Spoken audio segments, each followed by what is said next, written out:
En sortant, ils trouvèrent un nommé Simon, originaire de Cyrène, et ils le réquisitionnèrent pour porter la croix. Arrivés à l'endroit appelé Golgotha, c'est-à-dire lieu du crâne ou calvaire, ils donnèrent à boire à Jésus du vin mêlé de fiel. Il en goûta, mais ne voulut pas boire. Après l'avoir crucifié, ils se partagèrent ses vêtements en tirant au sort, et restaient là, assis, à le garder.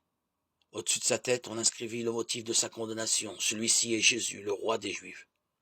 En même temps, on crucifiait avec lui 2 bandits, l'un à droite et l'autre à gauche. Les passants l'injuriaient en hochant la tête. Toi qui détruis le temple et le rebâtis en 3 jours, sauve-toi toi-même, si tu es fils de Dieu, et descends de la croix.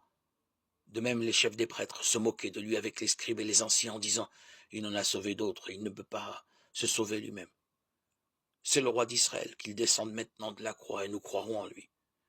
Il a mis sa confiance en Dieu, que Dieu le délivre maintenant s'il l'aime. Car il a dit « Je suis le fils de Dieu ». Les bandits crucifiés avec lui l'insultaient de la même manière. À partir de midi, l'obscurité se fit sur toute la terre jusqu'à 3 heures. Vers 3 heures, Jésus cria d'une voix forte « Élie, Élie, lama sabachthani » ce qui veut dire « Mon Dieu, pourquoi m'as-tu abandonné ?»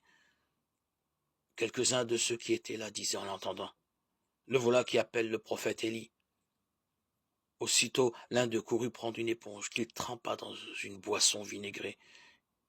Il la mit au bout d'un roseau, et il lui donnait à boire. Les autres dirent « Attends, nous verrons bien si Élie va venir le sauver. » Mais Jésus, poussant de nouveau un grand cri, rendit l'esprit. Et voici que le rideau du temple se déchira en 2, du haut en bas. La terre trembla, les rochers se fendirent, les tombeaux s'ouvrirent. Les corps de nombreux saints qui étaient morts ressuscitèrent. Et, sortant des tombeaux après la résurrection de Jésus, ils entrèrent dans la ville sainte et se montrèrent à un grand nombre de gens. À la vue du tremblement de terre et de tous ces événements, le centurion et ceux qui, avec lui, gardaient Jésus furent saisis d'une grande crainte et dirent « Vraiment, celui-ci était le Fils de Dieu. » Matthieu 27, 32, 54.